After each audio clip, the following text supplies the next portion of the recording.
3 Boardroom, we are going to be reviewing Blast Track. Well done. What? Well done. Oh, thanks. I messed it up again. And joining us again today is Alyssa, who did our playthrough, and we're going to be talking about our thoughts on this relatively new game. Yeah. Pretty new. Yeah. So we met these guys at Gen Con, and we had fun playing there. And so we figured we might as well bring it home and make a video out of it and have fun playing here. And boy, were we wrong. Any game that you'll have to go watch a playthrough and see what injustice has been perpetrated. A quick word on this game. So this is a tile drafting game. You do have choices. You have 3 to choose from. You already have 1 in your hand. You choose what works out best for you. A word on components really quick. The tiles are good enough. They're very nice. I don't think they're going to wear out at all. So those are pretty good. I really like these scoring tiles that you're given, or the scoring cards that you're given, because they're inset, so your pieces, they don't slide. Yep. And so... And they're offset. Yeah. So, and so I mean... You know which... And then I dump them out. Yeah, but you have to tip them pretty far to dump them out. Right, but they are inset like that. And so they're very nice. They don't fall off. And in this game where you're reaching out to put things on the table, you're going to bump it.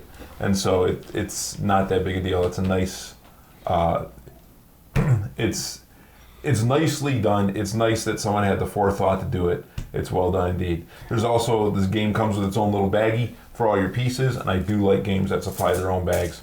So that's, an added bonus. Yep. I like a lot of things about this game. It is made by Foxmind, who is a French-Canadian in Quebec. So, there's the rules are in French and English. There's a lot packed onto these tiles, which is cool. It's a super easy game. I mean, the only thing, at the end, when you're tallying up your score, you have to see who gets the longest track. And you gotta stay focused because it's easy to, kind of lose your way. But I mean, we didn't have any trouble. There's a lot on the tiles, but I don't think it's that easy. As long as you're paying attention, you're not going to end up on the wrong track. And then basically you reset at the end of the game when you get to your point salad. Mm-hmm. You get to the end and you go from there, and you'll see if you messed up immediately. And by the way, if you messed up, you are disqualified. You get 0 and you lose. The game is fun because it has a lot of different ways to get points. So you get whoever gets the longest track gets 3 points. Whoever goes through the most tunnels, every time you go through a tunnel, you advance your tunnel point tracker. And there's points for the hills you go over, for loops, for traveling multiple tiles, and even if you lay a tile that moves someone else, you get a point for a helper. A helper. It's a very, very easy game. I want to say that it reminds me a lot of Carcassonne, just because the shape of the text or the shape of the tiles are the same.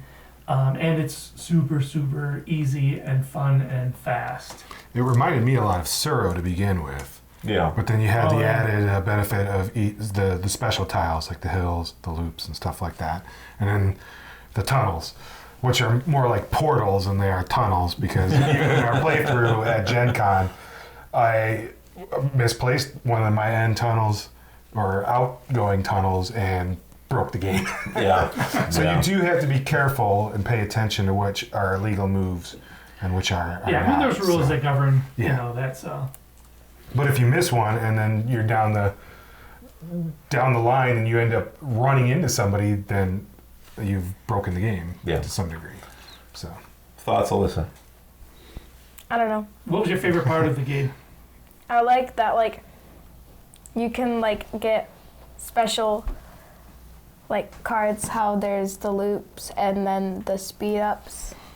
But then sometimes you get just stuck with the loops. Sometimes you get stuck with garbage. Yeah. Stuck with garbage. Now, how important in the game do you think are the sound effects that the players make when they're going 100% more important. If you don't make them, I was going to say, that was her favorite part of us forcing her to make sound effects. Yeah. I mean, her sound effect, if you watch the playthrough, her sound effect game was the original. The original. Yeah. You guys didn't make original ones. Yeah. I guess that's on me. I'm going to echo what Jason said here. The game is easy to learn. The special tiles have some placement rules that are involved in that, but none of it's very difficult. I think the age bracket is set right. It's set for 8+, but that's why we did invite Alyssa to play with us today, is because it was for a younger bracket than games we normally play, and so we wanted to see what a person of a younger age really thought of a game that was geared more towards them. It does play fast. I would say it's about a half an hour. And it doesn't seem That's what it says on the box. Right, So. and it's about accurate. Normally when you see things like that on the box, it means like a half an hour per player. You know, they don't say that, but that's what it turns out to be. Yeah. The one thing I didn't like about this game is you and I got more turns than they did. Why? Wait, Because what? they were. That's how the because- tiles. And That's yeah. how the tiles fell. We each got one more turn. Did we misread the rules? Maybe how to divvy up those tiles? No. Okay. No, just, I think that is because well, does the box mean 2 to 6 players, or does it mean like it recommends 2 or 6 players? No, it's 2 anywhere to from 6. 2 to 6. Okay. Yeah. But I would say this, it's not that big of a deal because we have played where a person who is in third or fourth, I went first, so you would be in third position, you'd be in fourth position. We have played where other people have won. And so it wasn't that game ending. What is much more important in this game is what gets flipped up, what's available to you that's left over from the person before you. That is much more important in this game. And I would say those last 2 turns didn't really give you guys an advantage. That didn't really help Not us that really. much. So, yeah. No, the ship had already sailed. We were crushed around mid-game when Jim Yeah. moved like 6 places at the same time. That was about it. My only other, not complaint, but my only other thing to be aware of in this game is longest track gets plus 3 points. And that seems slightly unbalanced versus how many other points you get throughout the game. That 3 points is huge. Yeah. And it's probably going to go to who's ever ahead anyway. Yeah, because if you have the longer track, you're going to be hitting more loops and stuff like that. Oh yeah, Yeah. I guess that's a Yeah. that's a valid point. So, but you know, the point salad at the end, it's not very hard to figure out at all. You are scoring as you go, and the only thing you do have to figure out at the end is what the longest track is, and there's a very easy way to do it. You reset everybody back to their starting positions, and you just count the tiles as you go. It is not hard. I like it because you can play 6 players with this game. It Yeah. doesn't seem like there's a lot of games that have 6 players, and this is a great one because this is a great. You can play this game, you know, many times in a game night, or it's a good in-between game, between heavier games. The only other thing I would like to see is I would like to see a mechanism by which you. I'm a much more vindictive player. I would like to see, Jake's way ahead here. I'm going to steer myself onto his track and take us both out of the game. They could have something where they House have, rules. they could have something where you have wrenches. You know, you could, like in the old waterworks game. Sabotage You know, the. there's like throw a wrench onto their track and they lose that tile or something like that. You know, maybe whatever. I think the game is pretty fun as is, and 6 players means that it'd be good for a good family game. You know, if you have a larger family or if you have a couple families, getting together. Maybe the kids will come off the PlayStation for a few minutes to join the adults playing a game of this. So what do you think? Would you play this again? Yeah, I like the color designs too. Yeah. Yeah. Would you recommend a game like this to friends of yours? Yeah, probably. Do you think that you could teach this game to a group of friends of yours? Oh yeah, definitely. Yeah. Because it's pretty straightforward, and the rules are very direct. Like Yeah. some games don't do that. Like if say you have a tie or something, some games don't tell you what to do if you have a tie. Mm-hmm. Some games are like Great Wall, where you have 3 rule books, Just thinking of it. and none of them make sense. Each one just going right to sleep. The one thing I did want to note, though, is that with a younger group of players, you do have to make sure that they don't place tiles illegally. There Or else are they'll break it. There are even special rules for younger people. Oh, Yeah, did not see that. Yeah. That's cool. and they're written in French. Oui, oui.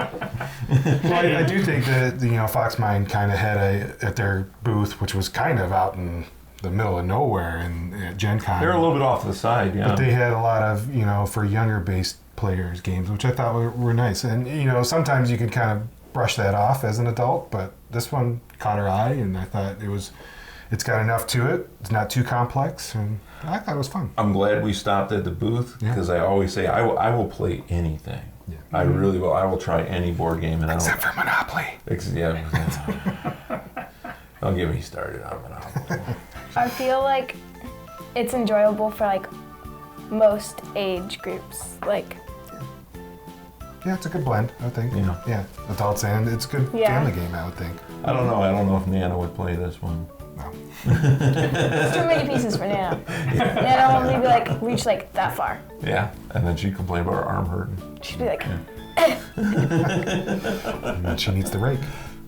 It's important to note that it's just the right arm that bothers Nana. She's fine over here.